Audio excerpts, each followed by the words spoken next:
Lletra ferit. Si era una vegada un comte anomenat Oblit, que odiava els llibres, els contes i les rondalles. No suportava que la gent s'ho passés bé llegint, perquè ell no en sabia i tampoc no n'havia volgut aprendre mai. Ja de petit deia que era molt avorrit i que preferia jugar a tallar cues de sargantanes o fer punteria amb un tirador. A més, quan ell manés, tindria criats que li llegirien totes les coses. Els anys passen de pressa, però i quan en va tenir més de 40, li va fer vergonya que la gent ho sabés. Quan s'enfadava enviava forts vents a la terra plana perquè s'endugués totes les paraules escrites i així, d'aquesta manera, la gent no podia gaudir dels llibres. Fins i tot hi havia dies que els vents eren tan forts que s'enduien la memòria. Aleshores la gent de la terra plana oblidava tots els contes que havia après. A poc la terra plana s'havia anat convertint en una gran biblioteca de llibres buits, llibres amb les pàgines esborrades i que només feien olor de paper. Fins i tot, les cuques tafaneres i arrossegadores de lletres havien fet les maletes i ja no volien saber res de llibres insípids. El comte Oblit se sentia poderós, però no se n'adonava que la ràbia havia convertit el seu cor en una pedra negra i dura. Tothom temia el comte Oblit, malgrat la seva ira, però no volien perdre els pocs records que els quedaven de les històries que havien llegit i que també els feien somiar. Per això, molta gent s'havia lligat rocs al cap i als cabells, perquè creien que així el vent no se les podia endur. Aquest fet ho va enfurismar del tot. Un cop més, la seva ira va fer més dur el seu cor, que va passar de ser una pedra a una roca pesada i feixuga. El comte Oblit es va tancar amb pany i clau a la torre més alta i cantelluda del palau. De lluny feia ben bé l'efecte d'un gabinet esmolat, que a punt de ferir el cel. Allà entre la foscor va maquinar la seva darrera sentència que proclamava: per cada persona que enxampi amb un conte amagat, n'escolliré 3 a l'atzar i les faré tancar a la presó. Els habitants de la terra plana es miraven amb desconfiança. Els uns s'espiaven als altres perquè ningú no volia ser tancat. Les sospites van provocar zizania entre la gent i això feia molt content el comte Oblit. Per fi eren tan desgraciats com ell. Tot i així, la sola idea que hi hagués algun conte amagat li agrejava el dia. El comte Oblit encara no se sentia satisfet i en un dels seus atacs de ràbia es va enfilar escales amunt fins al balcó de la torre més alta del palau.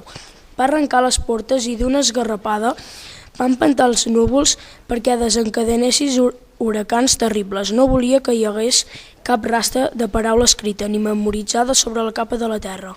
El vent va ser impecable i la plana es va convertir en un remolí de cases capgirades i d'estols negres de lletres que sortien projectades més enllà de l'horitzó. Tot va desaparèixer, colgat per la sorra blanca i brillant. Mentrestant, el comte Oblit s'ho mirava panxa content des del balcó. Ara sí que ho he aconseguit. Però vet aquí que els vents van ser tan forts que van capgirar la terra.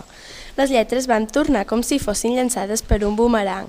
Passaven arran dels caps de la gent, igual que ceguetes, i es dirigien a tota velocitat al palau del comte Oblit. Ben aviat, al comte li van passar les ganes de riure, en veure que s'apropava en aquell núvol negre com un estol de corbs. Aleshores, tentinejant, va voler fugir del palau. El seu cor pesava tant que l'havia de dur lligat a l'esquena amb cadenes. A fora l'esperava un cavall gras i mandrós. La pobra bèstia no va poder aguantar tot el pes i va caure de gairell com un sac de patates. En un tres i no res, les lletres se li van tirar al damunt com un eixam d'abelles. El comte brandava l'espasa d'una banda a l'altra amb dificultat. Amb prou feines es podia defensar l'atac de les lletres. El burxaven amb cops a les cames i punxades al cul, fins que van amagar-se darrere el cor de pedra per protegir-se. Poruc com era, aquesta va ser la seva fi. La lletra J de justícia va llançar-se com un punyal contra el cor de pedra. El vent va deixar de bufar damunt de la terra plana. La gent que havia seguit el vol de les lletres va romandre el silenci davant del cos del comte Oblit. En fi, el fil d'un líquid negre rajava de la ferida del cor. Tothom creia que aquell salvatge havia mort. Per fi van respirar amb tranquil·litat. Fins i tot alguns van deixar caure alguna llàgrima, perquè pensaven que tota aquella maldat venia d'arrossegar un cor tan pesat. Però vet aquí que el rajolí va anar formant petits grumolls i cada grumoll es va convertir en una lletra. Oh! Van fer tots alhora i es van separar del comte espantats. De sobte, el comte Oblit va parpellejar davant la mirada esbalaïda de la gent. Ah! Van tornar a exclamar amb el cor encongit. A poc, el comte Oblit es va anar incorporant. Va palpar-se les ferides i va veure que tenia el cor trencat.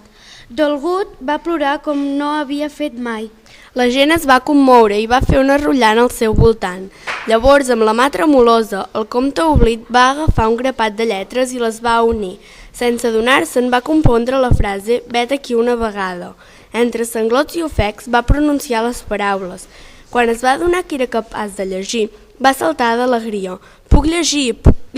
cridava a cor, «Què vols?»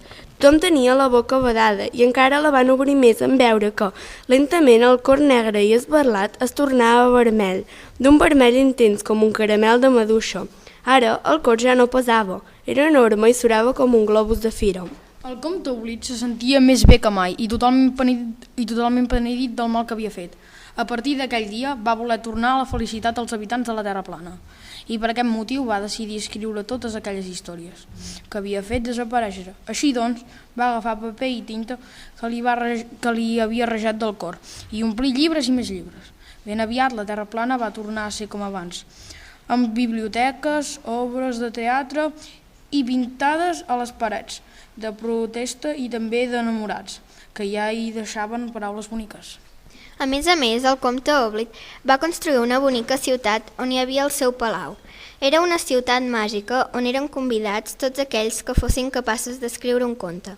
A partir d'aquell moment ja no el van anomenar comte Oblit, sinó comte Lletraferit, perquè un dia es va guarir de la seva maldat després que una lletra ferís el seu cor.